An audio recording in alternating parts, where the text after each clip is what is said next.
تمہارے لیے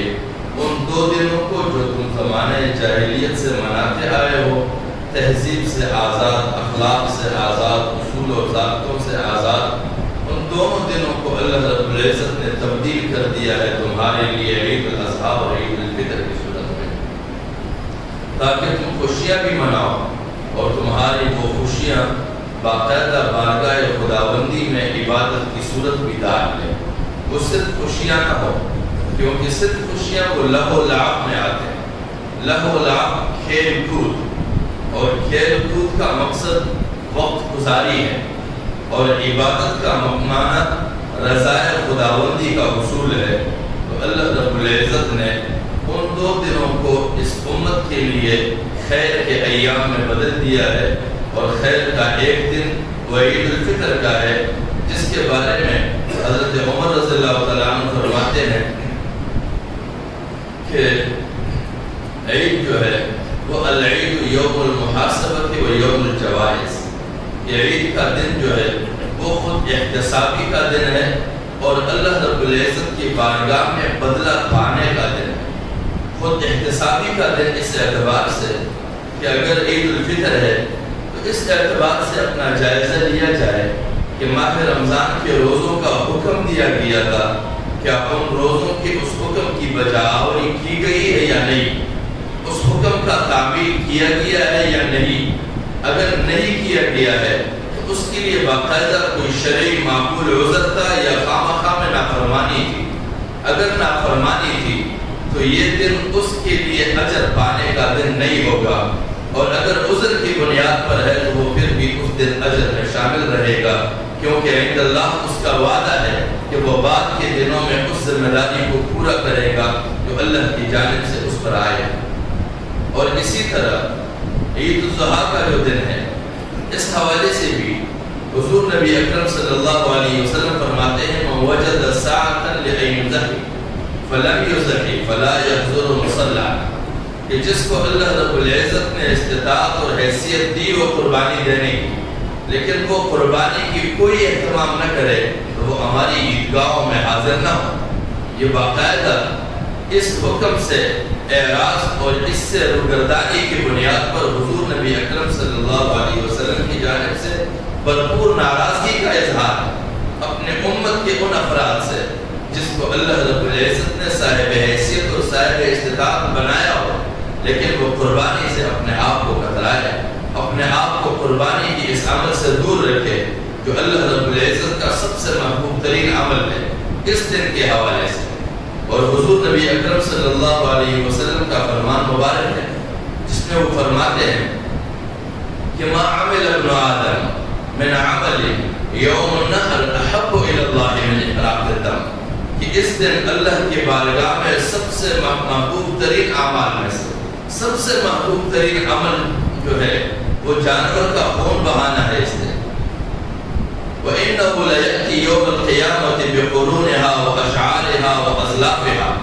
اس لیے کہ روز محشر اللہ رب العزت اس قربان کیے ہوئے جانور کو اپنے سینگوں کے ساتھ، اپنے کھروں کے ساتھ، اپنے بالوں کے ساتھ لوٹائے گا، اور یہ سارے اعمال میں تولے جائیں گے۔ وَإِنَّ الدَّمَ لَيَقْعُ مِنَ اللَّهِ بِمَكَانٍ قَبْلَ أَن يَقَعَ بِالْأَرْضِ، اور اللہ رب العزت کے یہاں یہ خون کا قطرہ اور اس کی قبولیت اس سے پہلے پہنچتا ہے کہ تمہارے جانور کے گردن کے خون زمین کے ساتھ ٹچ ہو، زمین پر گرنے سے پہلے آپ کے اس جانور کی قربانی بارگاہ خداوندی میں ہو جاتی ہے۔ فَطِيبُوا بِهَا نَفْسًا، اس رضامندی کے لیے پیش کی جانے والی جانور کے قربانی پر خوشی کا اظہار کیا جائے۔ اور پھر اللہ رب العزت فرماتے ہیں لِكُلِّ أُمَّةٍ جَعَلْنَا مَنْسَكًا، ہر امت کے لیے ہم نے قربانی کے طریقے کو رائج رکھا ہے، لِيَذْكُرُ اسْمَ اللَّهِ، تاکہ وہ اس پر اللہ کا نام لے، کیونکہ ایسے بھی بہت سارے ہیں کہ جو جانوروں کو بتوں کے نام پر پیش کرتے ہیں، انسانی خداؤں کے نام پر پیش کرتے ہیں، اپنے کئی سارے بزرگوں کے ناموں پر پیش کرتے ہیں، لیکن واحد یہ ہے وہ قربانی جو اللہ کی رضامندی اور اس کی خوشنودی کے لیے پیش کی جائے اور اللہ کے نام لے کر اس کو قربان کیا جائے، تو اللہ رب العزت فرماتے ہیں کہ یہ امتیاز ہے ان انسانوں کے درمیان کہ جو بندے خدا کے ہیں لیکن وہ بندگی انسانوں کی یا بتوں کی کرتے ہیں، اپنے ہاتھ کے تراشے ہوئے خداؤں کی بندگی کرتے ہیں،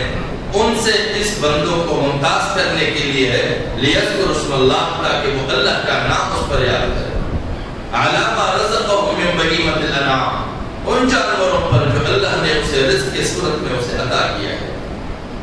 فَإِلَٰهُكُمْ إِلَٰهٌ وَاحِدٌ، جب اللہ رب العزت نے یہ ترتیب رکھی ہے تو پھر آپ کو یہ بھی سوچنا چاہیے ہے کہ تمہارا خدا ایک ہی ہے، ایک ہی معبود ہے اور کوئی نہیں۔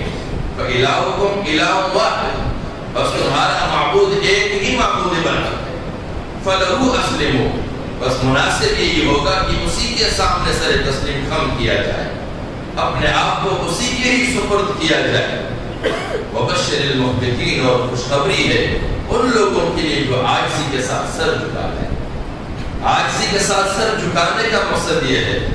کہ اس کی زندگی کا کوئی بھی قدم اپنی مرضی اور اپنے طبیعت اور خواہش پر نہ ہو، اپنے طبیعت کی بنیاد پر زندگی کا گزران نہ ہو بلکہ شریعت کی بنیاد پر ہو۔ لیکن ہمارے یہاں معاملات طبیعت کی بنیاد پر دیکھے جاتے ہیں، شریعت کی بنیاد پر کم، اور ہمیشہ کے لیے جب معاملات طبیعت کی بنیاد پر دیکھے جائیں تب سے پھر معاشرے میں بیماریاں بھی اٹھتی ہے اور فساد بھی پیدا ہوتا ہے۔ اور پھر اللہ رب العزت نے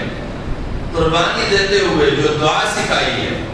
اس دعا میں ہے کہ انی وجہت وجہی للذی فطر السماوات والارض حنیفا،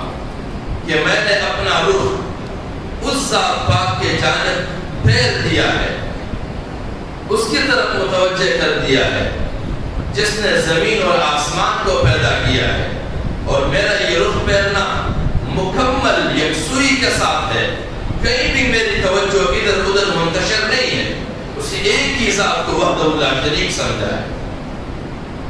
وما انا من المشرکین، اور میں شرک کرنے والوں میں سے نہیں۔ یہ عملی طور پر بتانے کے لیے ہے کہ جب جانور قربان کیا جا رہا ہو اس وقت یہ دعا اسی لیے پڑھی جائے اور اس تصور کے ساتھ پڑھا جائے کہ پھر اس کے بعد جب قربانی دے دی جائے تو پھر وہ انسان باقی نہیں رہنا چاہیے معاشرے میں جو انسان اس جانور کی قربانی دینے سے پہلے معاشرے میں موجود تھا، جو اللہ کی بندگی کے ساتھ ساتھ کسی اور کی پیروی بھی کرتا تھا، وہ اللہ کی رضامندی کے ساتھ ساتھ کسی اور کی رضامندی کو بھی پیش نظر رکھتا تھا، وہ اللہ رب العزت کی احکامات کو دیکھتے ہوئے کسی اور کے حکم کو بھی پیش نظر رکھتے تھے۔ لہٰذا یہ نہیں ممکن کہ اللہ کی رضامندی کے ساتھ کسی اور کی رضامندی بھی پیش نظر رکھی جائے، اللہ کی حکم کی تعمیل کے ساتھ کسی اور کے حکم کی تعمیل کو بھی پیش نظر رکھا جائے، اللہ رب العزت کی ہدایات کو پیش نظر رکھتے ہوئے کسی اور کی ہدایت کو بھی پیش نظر رکھا جائے، یہ ممکن نہیں ہے، کیونکہ اللہ جب وحدہ لا شریک ہے تو کسی بھی زاویے سے کسی بھی حساب سے، چاہے وہ ظاہری ہو یا پھر مخفی صورت میں ہو، وہ محسوس انداز میں ہو، وہ غیر محسوس صورت میں ہو، شرک کا شائبہ زندگی کے کسی بھی شعبے میں یا کسی بھی حصے میں نمودار نہیں ہونی چاہیے۔ اسی لیے فرماتے ہیں کہ کامل یکسوئی کے ساتھ اسی کے جانب پر متوجہ ہو جانا چاہیے، اور جو آیت میں نے پہلے عرض کیے فَلَهُ أَسْلِمُوا، چاہیے ہے کہ جس کے نام پر جانور قربان کیا جا رہا ہے اسی کو ہی اپنے آپ کو سپرد کر دیا جائے، کیونکہ پھر اور کی تعمیل نہ کی جائے۔ ہمارے یہاں ہم نمازیں بھی پڑھتے ہیں، ہم سجدہ ریز بھی ہوتے ہیں، لیکن سجدہ ریزی کی تقاضے کو نماز پڑھ لینے کے بعد پیش نظر نہیں رکھا جاتا۔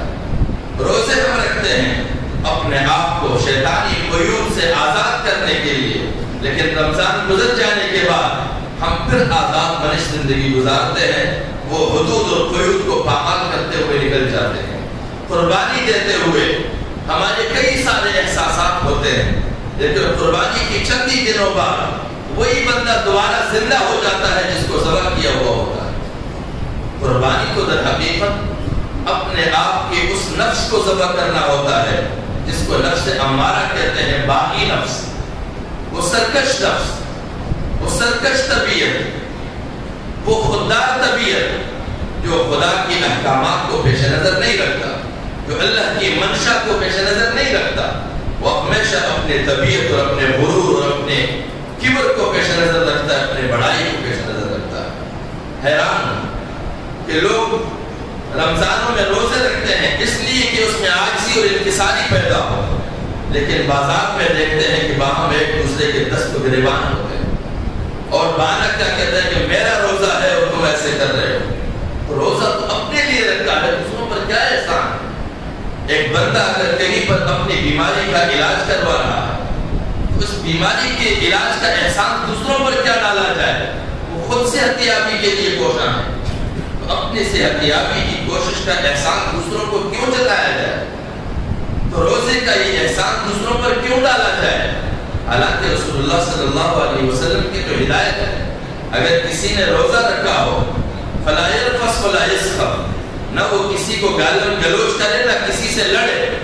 فإن صابه أحد أو قاتله، اگر پھر بھی آپ کے ساتھ کوئی گالم گلوچ کرے یا لڑے، فليقل إني صائم، تو تم کہو کہ میں روزہ دار ہوں۔ روزہ دار کا مقصد کیا ہے؟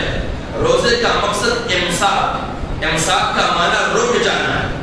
اور اللہ نے جب روزے کا کہا ہے روزہ رکھو تو اس کا مقصد یہ ہے کہ اب رک جاؤ۔ آج تک جو کرتے رہے اب نہیں کرو گے، آج تک جن چیزوں کا ارتکاب کرتے رہے اب نہیں کرو گے، اب وہ کرو گے جو میں کہتا ہوں، اب وہ کرنا ہے جو رسول اللہ نے کر دکھایا ہے۔ تو روزے کا تو مقصد یہ ہے، لیکن ہمارا انداز کچھ اور ہوتا ہے۔ قربانیوں میں، اس عید کے ایام میں قربانی کے لیے پیسے اکٹھے کیے ہوئے ہوتے ہیں، مشکلات اٹھاتے ہیں، جانور خریدتے ہیں، جانور کے لیے جاتے ہوئے راستے میں دست و گریبان ہو جاتے ہیں ایک دوسرے کو مارتے پیٹتے ہیں، گالم گلوچ کرتے ہیں۔ آیا یہ ممکن ہے کہ خلوص نیت کے ساتھ قربانی دینے والا کسی کے ساتھ گالم گلوچ کرے؟ اس نے تو اپنے نفس میں رسی ڈال چکا ہوتا ہے، وہ گھسیٹ رہا ہوتا ہے اپنے آپ کو، اور اس جانور میں گروٹ کرنے کے لیے تاکہ اس کو لا کے ذبح کر دے، لیکن نہیں پتا یہ کس طرح کی قربانی ہے کہ قربانی ہو بھی جاتی ہے بندہ مغرور بھی رہتا ہے، قربانی ہو بھی جاتی ہے بندہ سرکش بھی رہتا ہے۔ قربانی علامت اس کی ہے کہ اب خدا رہے گا میں نہیں،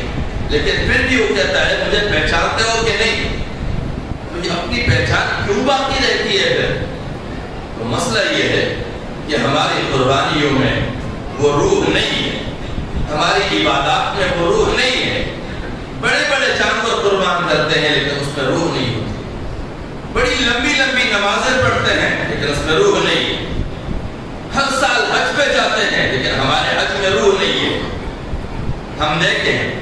ہمارے حکمرانوں کو، ہماری لیڈرشپ کو، ہماری قیادتوں کو ہر سال بلانا کا حج پہ جاتے ہیں، ہر سال رمضان میں بلانا کا عمرے پر پورے خاندان اور ٹبر کے ساتھ جاتے ہیں، لیکن ان کا کردار دیکھیں، کہیں لگتا ہے کہ اس نے بیت اللہ کی صورت کو دیکھا ہو، کہیں لگتا ہے کہ اس نے مسجد نبی کی زیارت کی ہے، کہیں لگتا ہے کہ وہ بھی رسول اللہ کو اپنا محبوب مانتا ہو،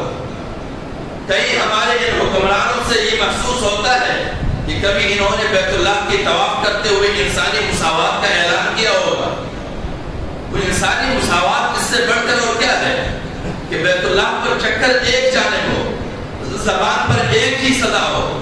جسم پر ایک ہی لباس ہو، رہن سہن ایک جیسی ہو، اس کے بعد بھی وہ انسانی معاشرے پر رحم و کرم کا معاملہ نہ کر سکتا ہو، وہ انسانوں کو اپنے ذاتی مفادات کے لیے استعمال کرنے والے ہو،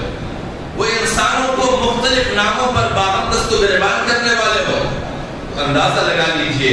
کیا ہمارے حج میں روح باقی ہے؟ ہمارے قربانیوں میں ہمارے ساری لیڈرشپ قربانیاں بھی دیتے ہیں، لیکن ہم دیکھتے ہیں کہ وہ خود کبھی ذبح نہیں ہوئے اس جانور کے ساتھ، ان کا غرور ذبح نہیں ہوئے، ان کی انانیت ذبح نہیں ہوئی، اس کی سرکشی اور ظلم اور جبر کبھی ذبح نہیں ہوئی۔ تو یہ قربانی صرف نام و نمود کی قربانیاں ہیں، اس لیے ہماری معاشروں میں تبدیلیاں نہیں آتی ہے۔ روزہ بھی معاشرت کی تبدیلی کا عمل ہے، قربانی بھی معاشرت کی تبدیلی کا عمل ہے، حج معاشرے کے لیے اللہ رب العزت کے چنے ہوئے نمائندوں کا ایک عمل ہے،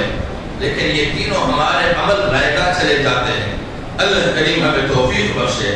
کہ ہم اپنے اعمال کی حفاظت کر سکیں، اپنے عبادات کو جاندار بنا سکیں، اس کو بے جان نہ بنائیں، اس کو بے روح نہ بنائیں، روح والے قربانیاں پیش کریں، روح والے عبادت ادا کر سکیں، روح والے حج ادا کر سکیں، تاکہ ہمارے حجاج کرام صرف اپنے نام کے ساتھ لفظ حاجی کی اضافے کا باعث اپنے عمل کو نہ بنائیں، بلکہ معاشرے میں اللہ کا منتخب کیا ہوا نمائندہ بن کے لوٹے، اور جو کچھ وہاں دیکھ چکا ہے انہوں نے قیامت دیکھی ہے، میدان عرفات میں میدان حشر کی علامت دیکھ کر آتے ہیں، لیکن وہ دنیا میں بھی میدان حشر کی کیفیت دیکھ کر بھی وہ کبھی قیامت کی کیفیت کو محسوس نہیں کرتے ہیں۔ اس سنگ دل ہے یا پھر اللہ کی چنے ہوئے مخلوق ہے، میں نہیں سمجھتا۔ اللہ کریم توفیق بخشے کہ ہم صحیح معنوں میں وہ عبادت کر سکے جو اللہ کو مطلوب ہے، جو حضرت ابراہیم علیہ السلام نے پیش کی، جو رسول اللہ نے پیش کیا ہے، جو حضرت اسماعیل جس جذبے کے ساتھ پیش ہونے کے لیے تیار ہوئے تھے۔ اللہ کریم ہمیں اپنے نفسوں کو بھی اس طرح جانوروں کے ساتھ قربان کرنے کی ہمت اور توفیق اور جستجو اور احساس عطا فرمائے۔ وآخر دعوانا الحمدللہ رب العالمین۔